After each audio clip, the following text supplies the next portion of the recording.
Por la voz del derecho estamos transmitiendo desde la facultad. Un espacio hecho por jóvenes para gente joven. Los temas jurídicos desde una perspectiva académica. Desde la facultad. Conduce Andrés Charria.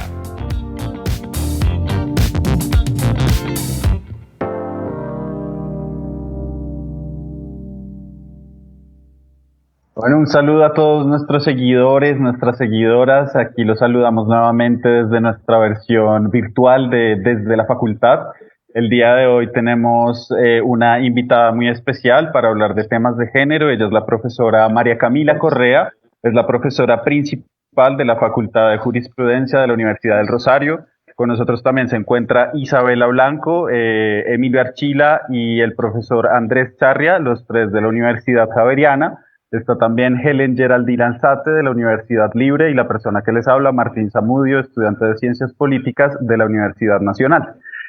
Como les venía contando, pues la idea que tenemos es hablar un poco acerca de cómo, digamos, como en este marco de la pandemia se ha incrementado muy fuertemente todo lo que es la violencia intrafamiliar y la violencia de género. Esto, pues suponemos que se da por poner en el mismo espacio a posibles víctimas con posibles victimarios.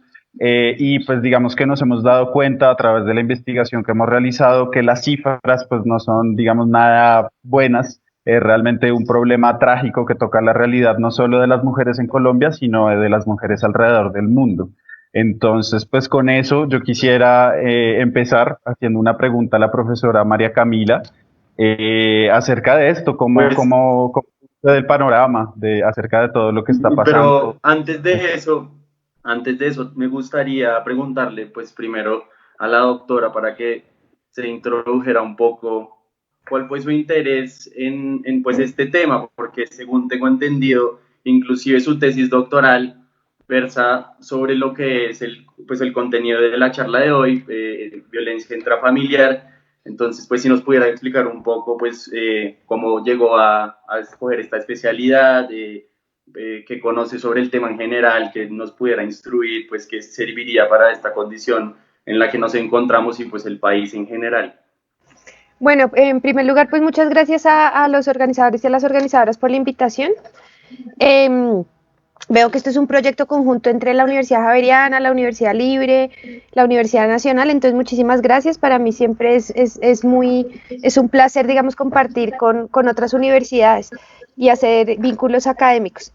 Lo que me pregunta Emilio, pues yo me acerqué a los temas de género desde siempre han sido, digamos, un tema de mi interés, y cuando antes de empezar a hacer la tesis, trabajé un poco esos temas, sobre todo los temas de violencia, porque yo soy penalista, digamos, mi especialidad es el derecho penal, y la violencia está muy cercana al derecho penal, digamos, la violencia basada en género, porque el derecho penal, pues en últimas, es la herramienta que se ha utilizado para sancionar este tipo de conductas.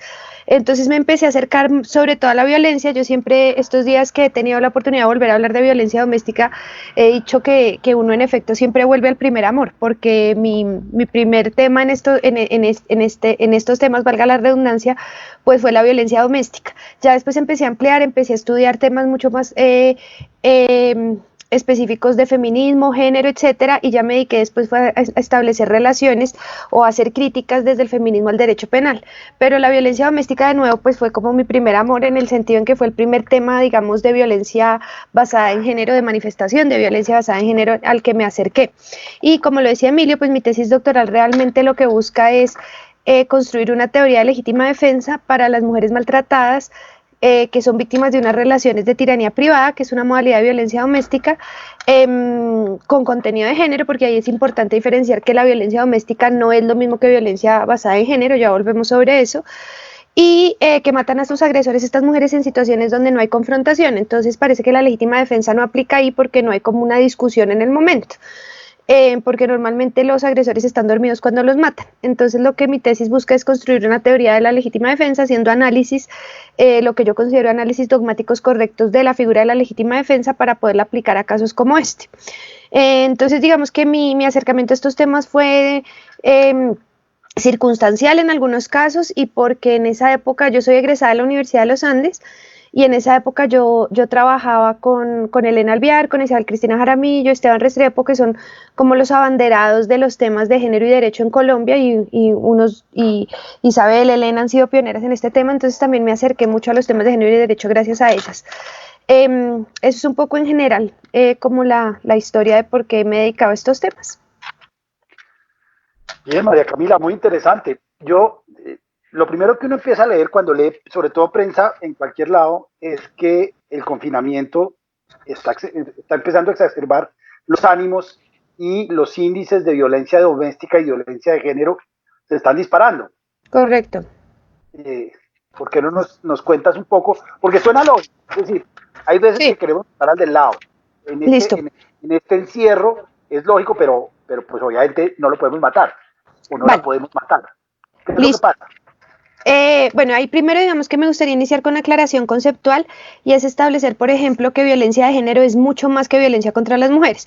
Por género entendemos que abarca mujeres, abarca personas con identidades sexuales diversas y personas con orientaciones sexuales diversas. Es cualquier tipo de violencia que se realice en razón, digamos, o de que la mujer y la niña sea perteneciente al sexo femenino o que las personas se identifiquen de manera, pues sean una persona que se identifique como mujer o que se trate, digamos, de violencias basadas en situaciones de homofobia, transfobia, etcétera. Entonces son situaciones de violencia discriminatoria y una violencia que busca bien sea excluir a las personas de la sociedad o jerarquizarlas. Digamos que ese sería como un concepto importante para la discusión.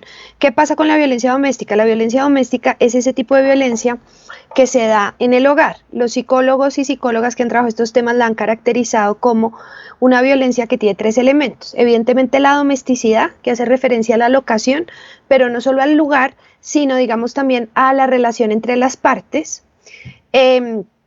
También digamos el segundo elemento es precisamente esos vínculos entre las partes que deberían ser vínculos de cariño, vínculos de afecto y que terminan siendo vínculos que se rompen a través de reacciones violentas.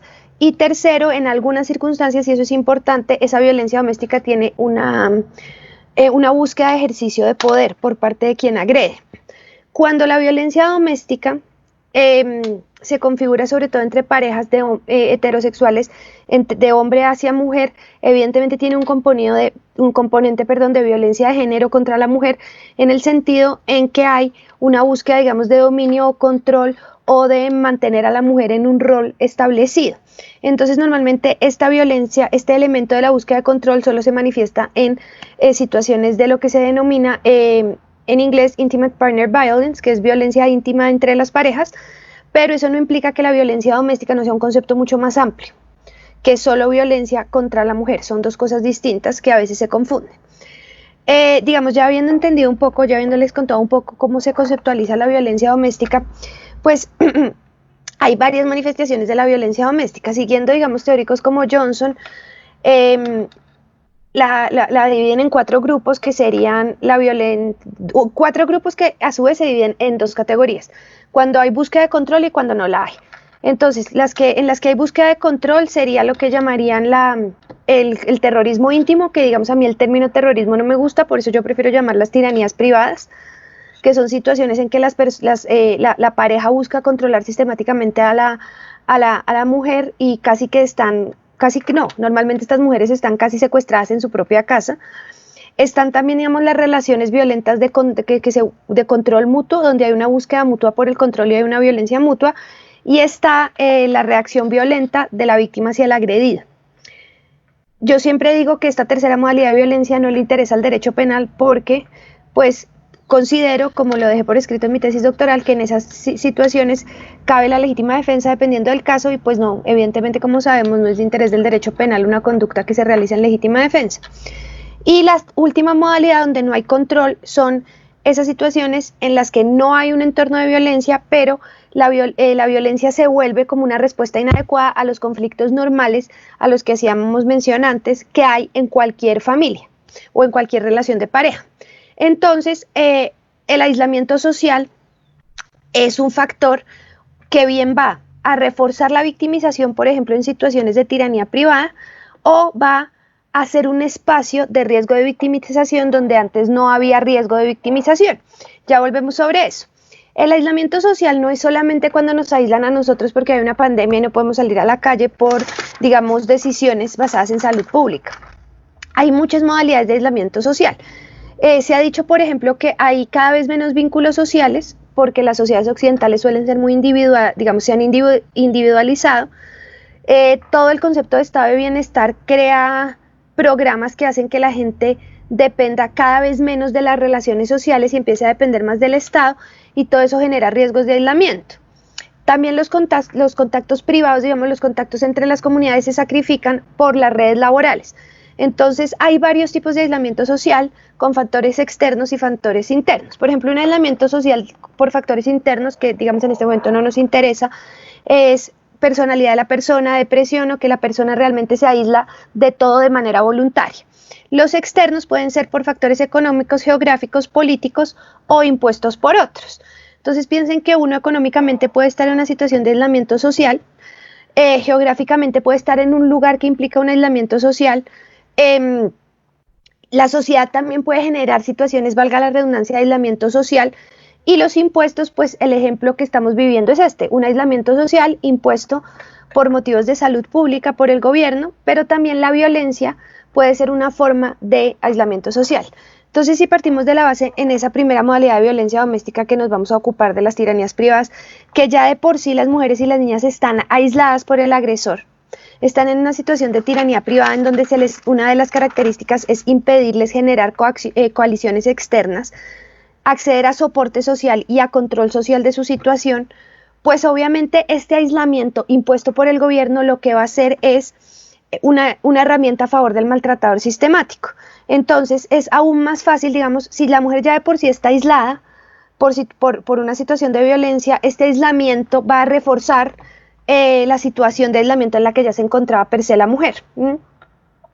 Y a eso sumémosle que muchas mujeres víctimas de violencia, aunque no son todas, porque ya podemos decir abiertamente que la violencia contra la mujer no distingue ni clase social, ni raza, ni pertenencia a grupo étnico, nada, es una epidemia que afecta a todas las mujeres por igual, en el sentido de que todas las mujeres pueden ser víctimas de esa violencia, pero no las afecta por igual, digamos, por temas de interseccionalidad y de factores de opresión que pueden existir sobre distintas cabezas. Pero lo que quiero decir entonces es que además, si una mujer ya no solamente está en una situación de aislamiento por violencia, sino está en una situación de aislamiento económico, social o geográfico, pues se incrementa aún más la facilidad con la que puede ser victimizada en un espacio donde ya ha venido siendo violentada. Por otra parte, digamos, esta situación de confinamiento y de aislamiento puede generar, digamos, distintos factores de estrés, como el miedo al desempleo, el exceso de consumo de bebidas alcohólicas, y eso lo que genera es que los conflictos normales del día a día puedan terminar siendo resueltos, entre comillas, a través de situaciones de violencia en familias, en relaciones, en contextos donde antes no existía ese tipo de violencia. ¿Por qué? Porque los patrones de comunicación entre las personas se ven afectados, las fuentes de conflicto se exacerban, y ahí hay otra fuente de conflicto que parece que está bastante clara ahora, y es esta idea de las labores de cuidado y las labores domésticas como obligación o como rol de las mujeres, como que se asume de manera ya inconsciente, por decirlo de algún modo, ha sido un estereotipo que se ha como ido reproduciendo, que las encargadas de hacer esos roles, de cocinar, etcétera, son las mujeres. Hace poquito salieron un par de encuestas en las que sí, en Colombia creían que las labores domésticas y de cuidado las deberían hacer las mujeres, o bien porque las hacen mejor, que es la percepción que hay, o bien porque es así es el derecho de las cosas, por decirlo de algún modo. Entonces, esa idea generalizada de que las labores domésticas y las labores de cuidado tienen que ser realizadas por mujeres, también pueden exacerbar la violencia en situaciones de confinamiento, porque todo el tiempo está uno con la familia, todo el tiempo está con la pareja, y si la mujer realiza una labor que a juicio de la pareja puede estar mal hecha o no le parece, digamos, la forma en que se realiza o no la realiza, eso en estos contextos también puede aumentar las reacciones violentas que se van a ver, digamos, protegidas, entre comillas, por situaciones de privacidad y de confinamiento. Entonces, en este orden de ideas, sí, perdón. Yo aquí tengo una pregunta y bueno, también analizando un par de datos, digamos, Naciones Unidas dice que una de cada tres mujeres ha sufrido violencias ocasionadas por su propia pareja íntima, pero también eso se contrapone contra que dos de cada tres mujeres se han sentido, digamos, vulneradas en la calle por tipos de violencia de género, sea esto abuso, sea esto acoso. Esto que me hace a mí entender que de alguna manera el hogar no es un lugar seguro para las mujeres, pero tampoco es la calle, ¿sí? Sí, Entonces, digamos, ¿cómo que digamos podríamos entender, digamos, esa había habido, problemática? digamos, ¿Cómo le esta podemos dar sensación solución? de conquista de los espacios públicos en muchos aspectos por parte de las mujeres. Como que las mujeres salieron a la calle hace mucho tiempo y han conquistado espacios públicos. Pero obviamente esa conquista de espacios públicos se ha dificultado porque sigue existiendo violencia en su contra, tanto en el ámbito público como en el privado, y así lo reconocen las convenciones internacionales. La violencia se puede dar en la casa como se puede dar en la calle. Claramente, digamos, no hay se siguen reproduciendo estas situaciones de violencia y no hay muchos espacios seguros para las mujeres. Y ahí el problema, digamos, es que antes, por ejemplo, a las mujeres que eran víctimas de tiranías privadas, que tenían algún chance de salir, ya no pueden salir. Y menos, digamos, en Bogotá, con la medida del pico y género, pueden salir siempre. Entonces eso también genera aún más confinamiento. Y, por ejemplo, en las otras situaciones, en las situaciones en las que antes los espacios no eran violentos, pues el lugar seguro, el lugar de descanso, el lugar de tranquilidad se está tornando violento para muchas mujeres. Entonces es como, es eso que usted dice, digamos que ni afuera ni adentro hay una seguridad total para las mujeres y las niñas. Y eso se da, digamos, porque hay patrones de violencia claros en contra de esta población. Claro. Doctora, yo tengo una pregunta. Uh-huh. A mí me gustaría resaltar dos cosas que usted dijo en su intervención que me parecen muy importantes, y es que la violencia intrafamiliar es una epidemia que afecta a todas las mujeres. Pero digamos que, de nuevo, volvemos ahí es importante, digamos, definir los conceptos. Violencia intrafamiliar es solo una manifestación de violencia contra las mujeres. Y no toda violencia intrafamiliar es violencia contra las mujeres. Cuando hablamos de que hay una epidemia, digamos, de violencia, es violencia basada en género, violencia contra las mujeres en general, bien sea en el ámbito público, en el privado, con cualquiera de sus manifestaciones, violencia física, violencia sexual, violencia económica, violencia psicológica, incluso violencia obstétrica. Entonces, por eso es importante diferenciar, porque la violencia intrafamiliar puede afectar personas que no sean mujeres, por ejemplo, puede afectar a adultos mayores, niños, etcétera. Entonces la violencia intrafamiliar no es lo mismo que violencia contra la mujer. Y ese es un error, digamos, muy común porque, claro, las mujeres y las niñas son las mayores víctimas de violencia intrafamiliar y violencia que tiene lugar en el hogar.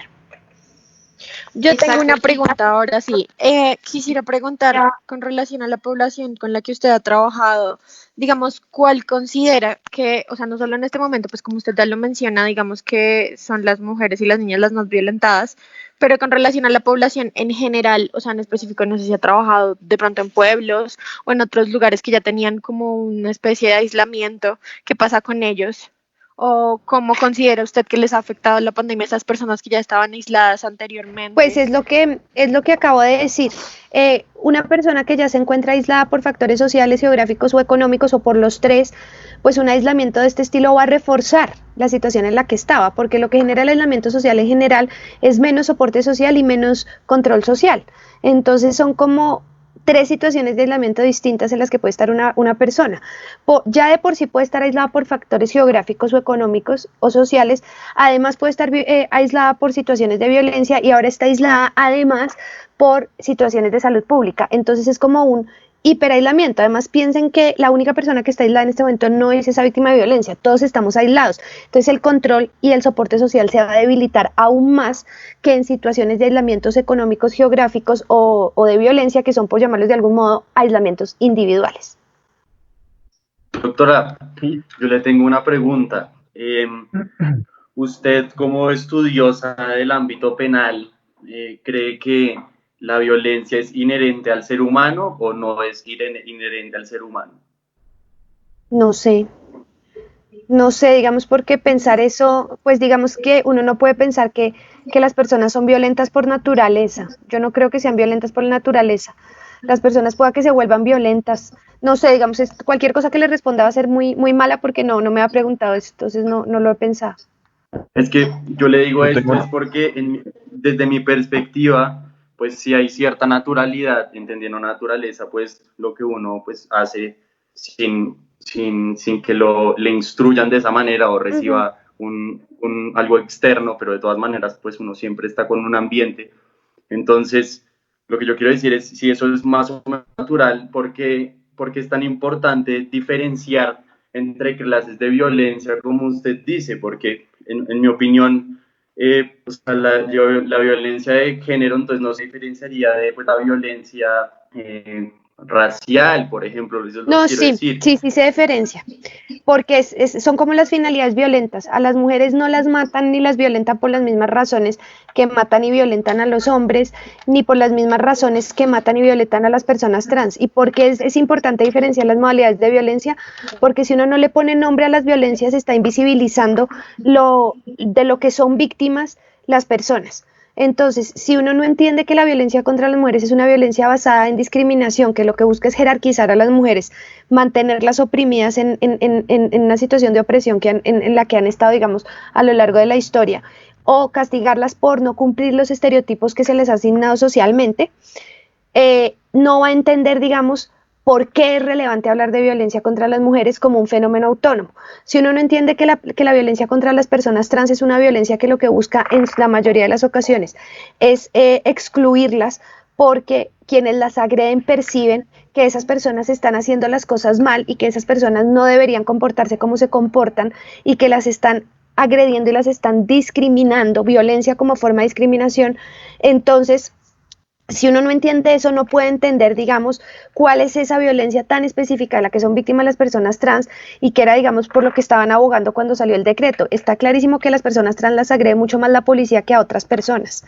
¿Por qué? Porque la policía las percibe como, valga la redundancia, transgresoras, pero en el sentido negativo, y no les reconoce sus identidades.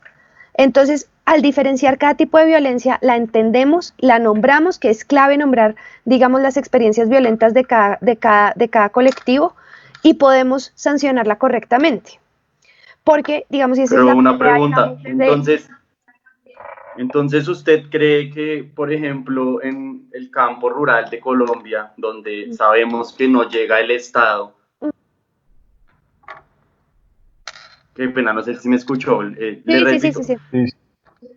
que no sé si usted cree entonces que en el campo rural de Colombia, en donde no llega el Estado, entonces estas personas violentan a la mujer porque, pues, por toda esta cuestión de tiranía o demás, o por imponer una cuestión, pues, cultural que se supone que están manejando desde el Estado, si allá no se llega. Pero ¿en qué Entonces esa momento persona está dijimos, pensando, digamos? es porque es mujer que yo la estoy atacando. Claro, porque ha sido, además la violencia, sobre todo la violencia en la casa, ha sido sistematizada. Creo que hay una confusión, Emilio, porque, digamos, no es que este discurso sea un discurso estatal, este es un discurso social, que es diferente a un discurso estatal. Pero digamos que no entendí muy bien qué tiene que ver que no llegue el Estado a ciertos sitios con la forma de violencia. Las formas de violencia se dan es porque han sido entendidas así a lo largo de la historia, y hay unas situaciones de discriminación y la gente percibe, digamos, como no normativas a ciertas personas, es decir, no normales según, digamos, la percepción de normalidad de cada uno. Entonces, claro, tanto en la ciudad como en el campo, como en otros espacios, a las mujeres las violentan, o porque tienen la percepción de que a las mujeres se les puede violentar, porque los cuerpos de las mujeres están para eso, y de ahí que haya tanta violencia sexual, o porque tienen la percepción de que la mujer tiene que hacer todo lo que el hombre le diga, y como es mi mujer y como estamos casados, entonces yo la puedo cachetear porque no me hizo la comida. Y de ahí para adelante todas las manifestaciones de violencia en contra de las mujeres y las niñas, que están muy bien explicadas para abogados y abogadas, digamos, en Belém do Pará como convención internacional y en la ley 1257 de 2008. Entonces, Lo que yo quería decir, doctora, es que cuando se toman estos casos, pues, rurales, por así decirlo, pues, a mi entendimiento, se podría asumir que esta persona no tendría el entendimiento del concepto género. Entonces, si pero nos es que es basamos irrelevante. Aquí lo que estamos pues, es para mí construyendo, estamos tratando, digamos, de construir teóricamente en un espacio, digamos, de discusión académica una serie de violencias. El hecho de que una persona en el campo no tenga acceso es que ni siquiera hablemos de las personas en el campo, la mayoría de las personas confunden sexo, género, etcétera, y estos conceptos no los tienen tan claros. Eso no quiere decir que no ejerzan ese tipo de violencias. Eso no quiere decir que no ejerzan violencias, que la gente no viole a otras personas, no quiere decir que la gente no agreda a otras personas, y no quiere decir que, por ejemplo, no haya agresiones contra personas pertenecientes a la población LGBTI, porque para ejercer ese tipo de violencias no se tiene que tener ningún tipo de conocimiento, se ejercen simplemente. Pero la gente lo que yo digo es, violencias. si se entiende, si se va a entender que entonces se tiene ese o sea, que no se tiene que tener ese conocimiento para que se encuentre, pues en realidad entonces es solo para las personas que lo entienden que aplicaría ese estudio, porque pues necesitamos ayudar a las personas que están no entiendo es que realmente no entiendo, digamos, cuál es la Yo lógica de la tampoco. pregunta, porque una cosa es que estemos aquí, digamos, conceptualizando los tipos de violencia para entenderlos mejor y para poder, digamos, desde el derecho penal sancionarlos, que es una de las razones por las que se conceptualizan, porque la violencia sexual se sanciona a través de los tipos penales de delitos sexuales, la violencia física y así sucesivamente. La muerte como a través del feminicidio, pero no entiendo qué tiene que ver, digamos, que la gente tenga claro o no tenga claro qué es violencia transfóbica o qué no es, en el sentido en que para ejercerla no lo tienen que tener claro, y la prueba está en que la ejercen sin tenerlo claro. Entonces, digamos que eso no lo entiendo. Mi pregunta Ok, es, yo creo para que referirme, yo quisiera hacer una pregunta, qué pena interrumpirlos. O sea, con referencia a lo que estaba diciendo Emilio, y hacerte una pregunta a ti en específico. Yo trabajo también en la fiscalía y entiendo que, por ejemplo, no hay una división tácita entre lo que son feminicidios, digamos, en muertes por establecer de personas, digamos, de otros tipos de géneros, y eso me parece que es un problema. ¿Tú qué piensas de eso? O sea, porque estás en sí, o sea, digamos, yo entiendo que la violencia en contra de las mujeres es pues mucho mayor que en contra de otras personas o pues otros géneros, pero sin embargo, por ejemplo, me parece un gran problema que no haya tipificado como tal un delito también hacia la violencia de otros tipos de personas, como personas transexuales o Sí. demás personas o demás géneros. Entonces, ¿cómo tú Sí. crees, o sea, consideras que hay un problema Sí, yo o creo, digamos cómo ves afectado esto? ¿cómo es tu nombre? Perdóname. Geraldine. Geraldine, hola. Sí, yo estoy de acuerdo. Digamos que si tú revisas el tipo penal de feminicidio, hay también, digamos, hay una modalidad comisiva, y es cuando se comete contra una persona por su identidad de género, es decir, una persona Sí, que se es como el identifica como mujer. agravante. No, no es un agravante, es otra modalidad comisiva. Hay otro agravante que es por orientación sexual, pero si tú revisas el 104A, dice como el que mate a una mujer por el hecho de ser mujer o por su identidad de género. Entonces, digamos que ahí sería como una segunda modalidad comisiva. Ahí yo siempre he dicho, y me parece muy preocupante eso, yo entiendo que cuando hicieron el tipo penal querían integrar, pero ahí de nuevo invisibilización de violencias, porque normalmente a las chicas trans no las matan por ser mujeres, porque para poder hablar de que las matan por ser mujeres tendríamos que asumir que quien las está matando las está reconociendo como mujeres, y eso normalmente no pasa, y no hay necesidad de que la persona tenga conocimientos en estos temas. Se sabe en general que quienes ejercen violencia contra personas trans las ejercen porque simplemente les parece, y perdón ser digamos como tan explícita, que son tipos disfrazados de chicas, y que eso está mal. ¿Mm? Esa es, digamos, como una lógica generalizada de la transfobia. Entonces, obviamente no las reconocen como mujeres. Y si hay, al sancionar igual una muerte de una violenta contra una mujer que una situación de violencia transfóbica, pues me parece que sí hay una invisibilización de violencias, y es muy complicado en el sentido en que las violencias se tienen que visibilizar cada una como son. Por eso existen agravantes. Ustedes revisen el 119. ¿Perdón? creo que tenemos una pregunta acá. Isabela me lleva diciendo por el interno que quiere preguntar. Dale. Yo tenía una pregunta y es un poco menos teórica, que son muy interesantes. Creo que Isabela debe hacer una pregunta antes, Isabela. Sí, doctora, al respecto, a mí me gustaría saber, ya hablando, conectándolo con el tema que mencionaba Geraldine, ¿qué piensa usted de las medidas que ha adoptado el gobierno para evitar que las mujeres sigan sufriendo ese tipo de violencia en cuarentena? O sea, ¿qué opina usted de la línea púrpura? ¿Qué opina usted, por ejemplo, de lo que se dispuso en el decreto 460 que expidió el presidente, creo que la semana pasada? ¿O qué considera usted que le hace falta al gobierno para evitar que este virus silencioso que se está propagando más, incluso más rápido que el mismo coronavirus, siga como poniendo a las mujeres en una situación de vulnerabilidad en la que simplemente no pueden escapar de sus casas por temas de una medida sanitaria. Listo. Sí, digamos que las medidas que se han tomado realmente no son nuevas. La línea púrpura existe hace mucho tiempo.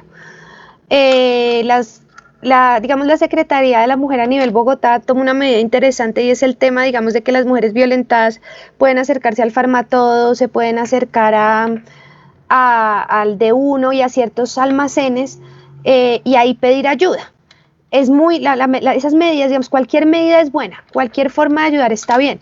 El problema es que hay que también pensar que hay mujeres que no tienen o acceso al Farmatodo porque se encuentran en zonas donde no hay Farmatodos, no hay D1s, etcétera, o zonas, digamos, de pueblos donde el que está en el D1 es el primo del agresor, el administrador del almacén, ese tipo de cosas. Y también, digamos, a nivel Bogotá, pues que no todos los días pueden salir a pedir esa ayuda porque está este decreto de pico y género, que tiene cosas buenas, pero también tiene cosas, digamos, que pueden afectar a población violentada. Entonces, en general, las medidas que se han tomado, no es que se hayan tomado nuevas medidas así como, que no vea, porque esas medidas ya existían. Y lo que nos muestra que la situación, pues son las cifras, por ejemplo, de la Secretaría de la Mujer. A 20 de abril, las llamadas se han incrementado un montón. Yo aquí estoy revisando el reporte que arroja la Secretaría de la Mujer. Han recibido 6.301 llamadas a 20 de abril, entre 20 de marzo y 20 de abril, y 3.301 de esas llamadas han sido asociadas a temas de la línea púrpura. ¿Qué quiere decir eso? Han sido asociados a temas de violencia. Muchas de las llamadas las transfirieron directamente al 123 como emergencias, al 155 de víctimas de violencia. Y de esas llamadas, por ejemplo, han sido atendidas por la Secretaría en temas psicológicos asociados a violencia o jurídicos asociados a violencia, 966, de las cuales la mitad han sido por violencia psicológica, 28% por violencia física, 14% por violencia económica, 3% por violencia sexual, 1% verbal, 4% violencia patrimonial. Entonces, sí ha habido, digamos, un incremento frente a las cifras del año pasado. Además, aquí tengo abierto también el reporte de ONU Mujeres, que no sé si era el que hacía referencia Martín, en el que es un brief en donde ONU Mujeres da como unos tips de prevención de la violencia contra las mujeres frente al COVID-19 en América Latina y el Caribe, porque es clarísimo que se han incrementado las violencias. Si ustedes se fijan, entre el 20 de marzo y el 4 de abril de 2020, se han registrado 12 muertes de mujeres en un periodo de 16 días y el 51% casos de violencia intrafamiliar que se han reportado ha sido contra mujeres. En Brasil ha habido un 50% de incremento en denuncias. En las líneas 144 de violencia de género en Argentina, entre el 20 y el 31 de marzo hubo un 39% de incremento comparado, doctora, con los días anteriores. ¿Puedo terminar, sí, porfis? En Bolivia, sí, digamos, se han reportado 4 feminicidios, 1.200 casos de violencias contra las mujeres y 33 casos de violaciones a menores de edad, a niñas. 30% de denuncias de casos de violencia intrafamiliar se ha incrementado en un 30% en México. Entonces, en fin, digamos, en América Latina es claro que ha habido un incremento, las cifras lo muestran. Las medidas que se han tomado son interesantes, pero como les digo, la mayoría de las medidas no son nuevas frente al COVID, no son medidas a raíz del COVID.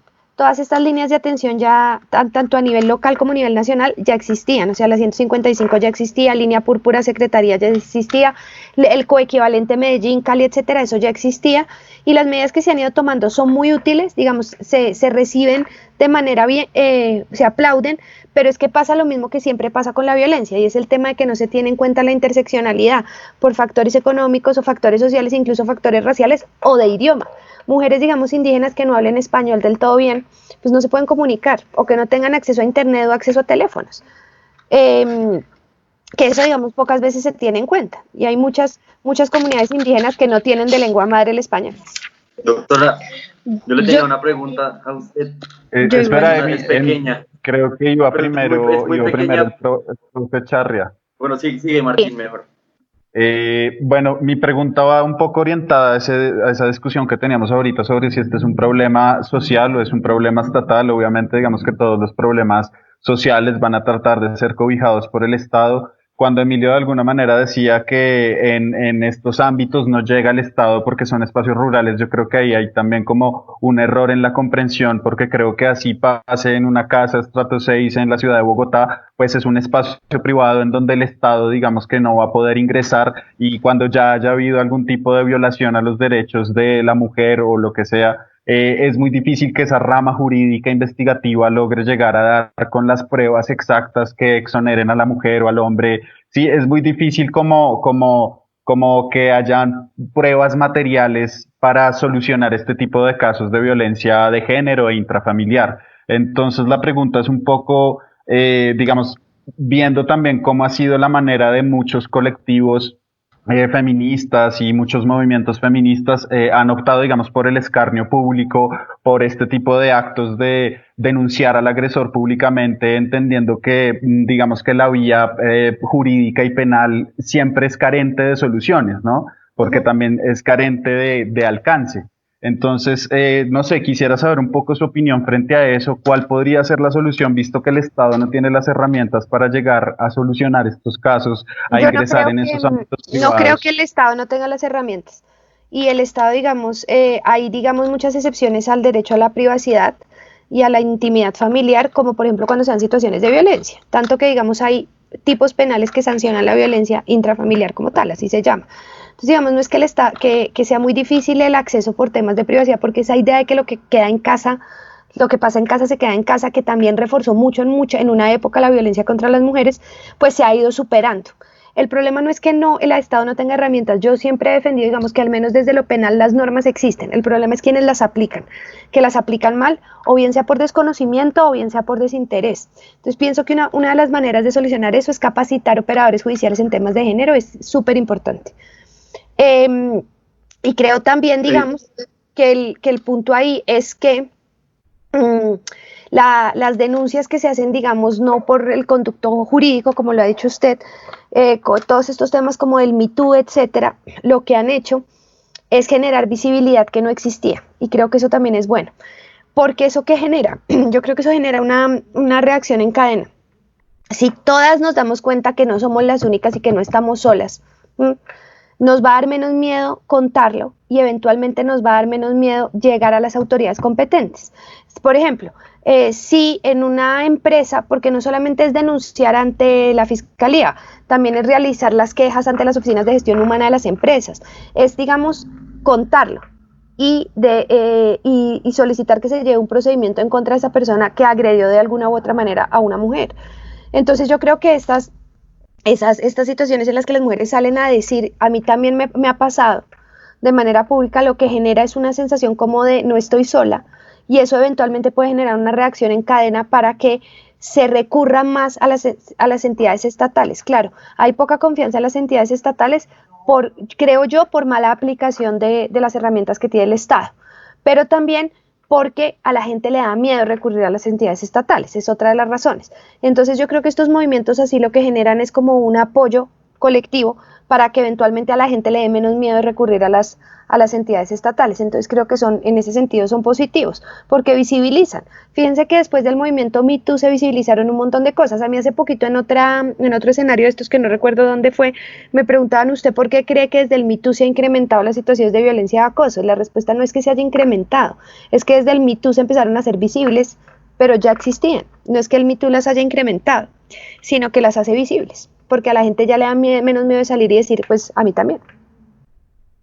Doctora, yo quería hacer un comentario frente a lo que pues habló Martín, de lo que yo dije, y creo que me ayudó a entrar un poco en una conclusión más simple de la idea, y es que lo que me parece a mí es que la manera en la que se clasifica este tipo de problemas es política, y lo digo es porque si nos damos cuenta hoy en día lo que nosotros conocemos en la generalidad siempre es violencia de género, inclusive casi no consideramos el término violencia intrafamiliar, sino que casi siempre se salta a la violencia de género, siempre se habla de la violencia de género. Entonces yo creo que esto tiene que ver también con el tema que usted menciona, que es hacer que estas personas se visibilicen, pero para mí eso es una creencia absoluta pues en el affirmative action, las acciones afirmativas, y pues esa es una filosofía con la que yo no estoy del todo de acuerdo. Entonces esa era más mi óptica para hacérsela visible a usted, en donde hasta dónde llegan las acciones afirmativas, hasta el punto en que se crean tipos penales independientes, en donde generalmente se genera un discurso político promovido principalmente por el Estado, en donde se habla de una clasificación que no entiende la mayoría de la población que tiene, y eso es claramente político, porque pues las personas del común no lo van a entender, entonces se entiende que es algo de esa índole. Digamos que no, todavía no me queda muy claro para dónde va la duda que tú tienes, porque no encuentro, digamos, la relación, digamos, de eso con el hecho de que se ejerzan violencias y que las violencias sucedan, porque me no, es acerca además entender eso. Es más acerca como de cómo realmente eliminar la cadena de violencia, cómo eliminar la perpetuación de la violencia. Eso es otra cosa distinta, digamos. Entonces lo que yo digo es que cuando desde el Estado se generan divisiones entre las personas, divisiones que se supone que no existen, sobre todo desde el ámbito penal, y se empiezan a implementar. Es que yo creo que tú no estás entendiendo, porque aquí no estamos dividiendo personas. Aquí lo que estamos dividiendo estamos tratando de demostrar que hay distintos tipos de violencia. Es que no se necesita, digamos, teorizar para entender que una cosa es que te golpeen en la cara y otra que te violen. Estás siendo víctima de violencia, pero son violencias de distintos tipos. Digamos que esa diferenciación es importante para entenderla, pero es irrelevante en la cabeza del agresor. Que el agresor entienda que hay distintos tipos de violencia y que lo que está cometiendo es una violencia por discriminación, que así la hemos llamado.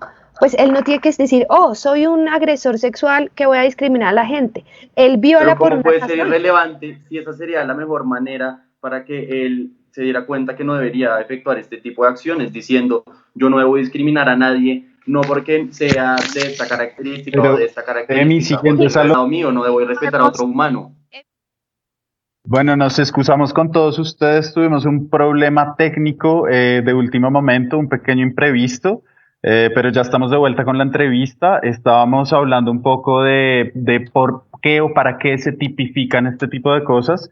Ante eso, pues yo tenía simplemente como una pequeña reflexión para hacerle a Emilio, y es que si siguiéramos esta lógica de que las personas que ejercen las violencias tienen que entender qué tipo de violencia están cometiendo, pues las personas tendrían que de entrada leerse todo el Código Penal antes de ir a cometer cualquier crimen. Entonces considero que es un aporte bastante extraño.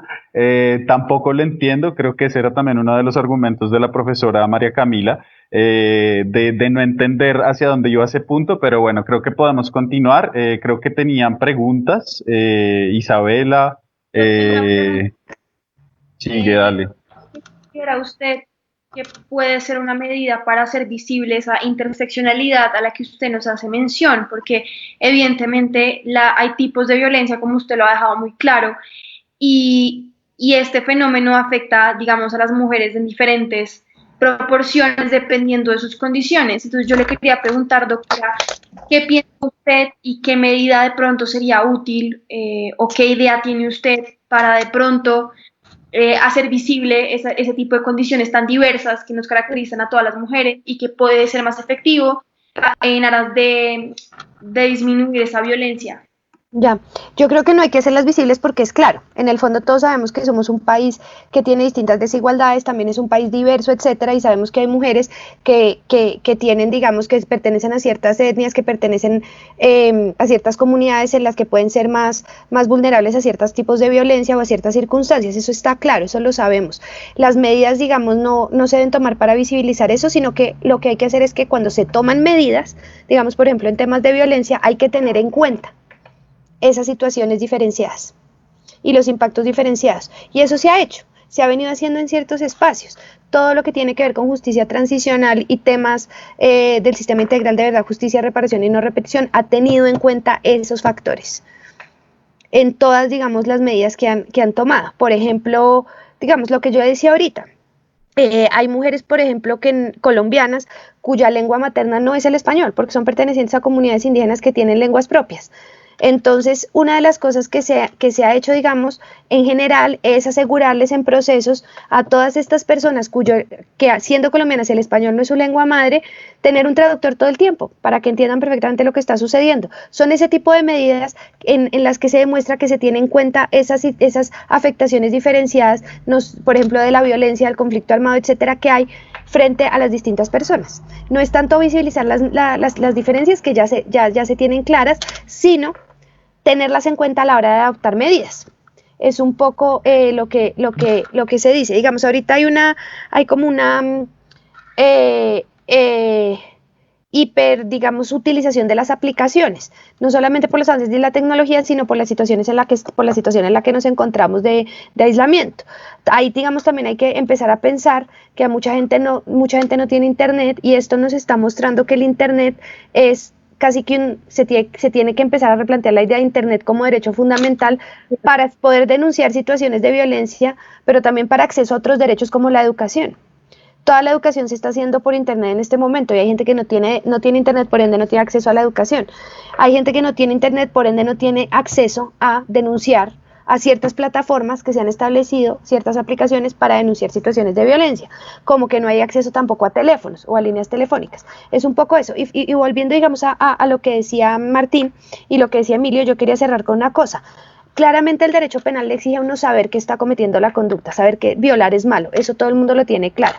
El punto al que íbamos es que diferenciar las tipologías de violencia no es una forma de acción afirmativa, es una forma de que ya las propias legislaciones las diferencian. Aquí no son violencias nuevas contra las mujeres, son manifestaciones de violencia que se dan sobre los cuerpos de las mujeres, pero sigue siendo la misma violencia sexual, la misma muerte, generarle la muerte a las personas, los mismos golpes que se le pueden dar a todo el mundo, no son violencias distintas. Y la violencia intrafamiliar es una manifestación de violencia basada en género contra las mujeres, pero no solamente es violencia de género. Era, digamos, un poco esas aclaraciones que había que hacer. Entonces, una persona que golpea a otra, pues sabe que la está golpeando. Ese era precisamente el punto, que si no se debería entonces promover más a través del Estado la no violencia en general, sobre todo con todas las condiciones diferentes que tenemos acá. Claro.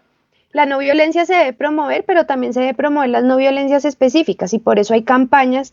No sé si ustedes han visto que hay un montón de comerciales nuevos sobre hay que tratar de querernos en la casa, no nos golpeemos, no sé qué. Hay campañas para las distintas manifestaciones de violencia, porque decir por favor no seamos violentos en general, pues pueda que no sea del todo efectivo. Las campañas tienen que ser dirigidas a todo, porque es que partiendo de esa base de que entonces se debería promover las no violencias en general, pues digamos todo esto de la Secretaría de la Mujer, el bienestar familiar, todas las instituciones, bien sea a nivel nacional o distrital, que funcionan para niños, niñas, adolescentes, adultos mayores, pues también serían irrelevantes, porque entonces solo bastaría con una institución que se ocupa de que una gente agrede a otra, o a las personas necesitan ciertos tipos de atención en general, pero precisamente porque no es lo mismo las problemáticas que tienen los distintos colectivos y los distintos grupos sociales, tampoco es lo mismo la violencia de las que son víctimas los distintos colectivos y distintos grupos sociales, y por eso hay entidades estatales encargadas de colectivos y grupos estatales. Hay Secretaría de la Mujer, Secretaría de la Infancia, Bienestar Familiar, oficinas que se encargan de las personas mayores, y así sucesivamente, porque no es suficiente, porque con ese argumento, pues entonces a través, digamos, del código, de 2 o 3 o 5 tipos penales del Código Penal, podríamos sancionarlo todo, y serían irrelevantes los agravantes, que los que son abogados o abogados en formación saben que existen agravantes que precisamente en distintas ocasiones lo que buscan sancionar es distintas formas o de cometer la conducta o de afectar los bienes jurídicos. ¿Perdón? No, qué pena, yo quería hacerle una pregunta última como para cerrar, y es como haciendo alusión a una frasecita que decía Alejandro Gaviria, que decía que no se debe fragmentar un problema que debe ser tratado de manera global. ¿Qué pasa? Considero que desde mi punto de vista, ahora sí tengo en cuenta la opinión de una amiga, y es que no hay políticas públicas con enfoque de género y tampoco hay políticas públicas inclusivas. Entonces, lo que tú venías mencionando, digamos que, por ejemplo, no se puede llegar a los lugares, digamos, más allá, digamos, que no sean ciudades. Se está olvidando de las diferentes etnias que pues existe como tal en Colombia, y considero que ese es uno de los problemas más graves, pero no solo eso. Como mi pregunta es, digamos, a pesar de que el Estado sí ha hecho como tal, pues sus esfuerzos en lo posible, ¿tú qué considerarías como punto ya final que ellos pueden hacer para mejorar lo que ya está? Por ejemplo, la línea púrpura, que me parece que ha sido un poco ineficiente, a pesar de que ha tratado de sobresalir y demás, pero tú cómo puedes, cuál es tu opinión en consideración a lo que ya el Estado tiene o a lo que ya ha intentado implementar el Estado? ¿Consideras que cómo se puede mejorar o que qué puede hacer el Estado para que esto, pues, digamos, funcione de una mejor manera? Sí, yo creo que primero hay que tener en cuenta toda la población que puede llegar a ser víctima de violencia, haciendo esos análisis interseccionales. Eso es lo primero. Y que las políticas públicas tengan claramente ese enfoque, como tú dices, porque muchas políticas públicas en general no lo tienen o lo tienen a la mitad. Yo creo que la línea púrpura ha hecho un esfuerzo importante y se ha consolidado como una vía para solucionar estos problemas. Han atendido un montón, siempre han trabajado un montón y estos últimos días han trabajado un montón y han estado 24/7 en atención a casos, digamos, yo personalmente le he remitido a la Secretaría de la Línea Púrpura casos de gente que uno ve que denuncia en Twitter, etcétera, y ellas mismas lo que hacen es contactar directamente a la persona, preguntarle cómo está, qué necesita, etcétera. Entonces creo que están haciendo un esfuerzo. Yo creo que se necesita es más ponerle atención, es entender que esto sí es un problema real, que no es pataleta de un colectivo de chicas que no había nada más que hacer, es un problema real. Ha merecido los ojos del Estado en muchas ocasiones, pero no lo suficiente. Es un problema real. Las mujeres y las niñas son víctimas de una violencia específica en su contra, de una violencia que aumenta en situaciones como esta, como ya lo ha demostrado ONU Mujeres a través de las cifras que les leí ahorita de ese brief. Entonces hay que ponerle más atención a esto y entender que realmente es una situación que afecta a todas las mujeres y a las niñas en el mundo. Eso no solamente es en Colombia, ni en los territorios aislados a donde no llega el Estado, ni en el estrato 6 de Bogotá, como decía Martín. Es una cosa que afecta a todo el mundo. Entonces creo que el Estado sí necesita tomarse más en serio esto, porque en general no se lo toman en serio. Las medidas como hay una falta de comprensión de estos temas a nivel estatal y a nivel de funcionarios públicos y en general a nivel de todo el mundo, no se toman las medidas adecuadas. Entonces, por ejemplo, Fiscalía, como tú lo debes saber, por ejemplo, las comisarías de familia solo dan medidas de protección cuando se logra establecer que el agresor es una persona con la que se vive o la que se ha vivido. Pero entonces, si hay una situación, por ejemplo, de acoso por parte de una expareja con la que no se ha convivido, hay que ir directamente a Fiscalía, no se puede obtener medida de protección en comisaría de familia. Pero además, para poder obtener, digamos, una orden de alejamiento o una medida que proteja a la víctima en Fiscalía, se necesita que realmente haya una amenaza clara, como te voy a matar, te voy a echar ácido. Pero digamos, ese acoso, ese hostigamiento de una persona que llama sistemáticamente, escribe y la persona le dice, por favor déjame en paz, no pasa como ese filtro y esa persona claramente está en riesgo, porque así empiezan las situaciones en donde les echan ácido, las matan, las golpean, terminan violadas, etcétera. Entonces no hay como esas, porque eso es lo que demuestra la experiencia, que muchas veces esos exnovios intensos terminan agrediendo y ya lo que hace la Fiscalía es too late, porque ya lo hacen una vez ha sido agredida la persona. Si a uno no le ponen en el WhatsApp, te voy a matar, perra, perdón, pues ser tan gráfica, entonces no le paran tantas bolas para poder generar algún tipo de protección. Entonces creo que hay que reforzar eso, hay que reforzar medidas de prevención y de protección, entendiendo cómo son los ciclos de violencia, y por eso, Emilio, es que es importante entender los conceptos, porque si el que está diseñando, la que está diseñando la política pública entiende esto que yo les estoy contando hoy, las diferencias, cómo se da el ciclo de violencia, etcétera, puede diseñar una política pública que frene esa violencia antes, que evite que a una chica le echen ácido en la esquina, porque esa chica en el momento en que le van a echar ácido ya está cuidada o ya hay alguien con una autoridad estatal, por decirlo así, pendiente de ella. Entonces, no, es que yo no lo entiendo, yo creo que... Entonces creo que, perdóname, le termino de responder a Geraldine, que esa es una pregunta muy interesante. Entonces creo que esas son las soluciones y todo se resume a una cosa que ya dije, que es capacitaciones. Hay que capacitar, la gente tiene que entender estos fenómenos y la gente hace las políticas y las aplica, sobre todo el fiscal, el juez, la fiscal, la jueza, todo, desde el sustanciado. Bueno, doctora, pero entonces yo quería concluir que pues muchas gracias por venir acá, pero además me sorprende que digan que no hay políticas, o sea, que no lo han entendido el Estado, siendo que las únicas políticas públicas que mencionamos son con enfoque de género.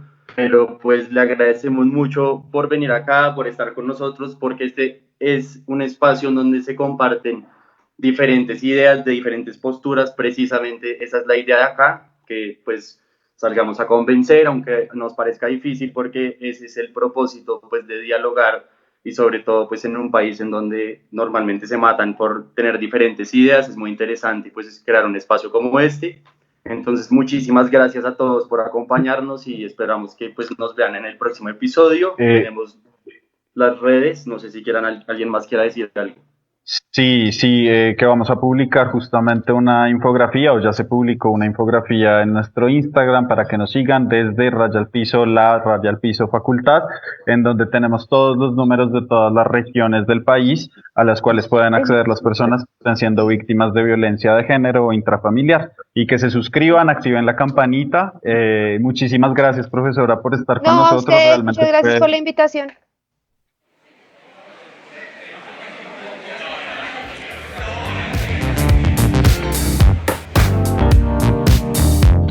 En La Voz del Derecho hemos transmitido Desde la Facultad. Un espacio hecho por jóvenes para gente joven. Los temas jurídicos desde una perspectiva académica. Desde la Facultad. Condujo Andrés Char.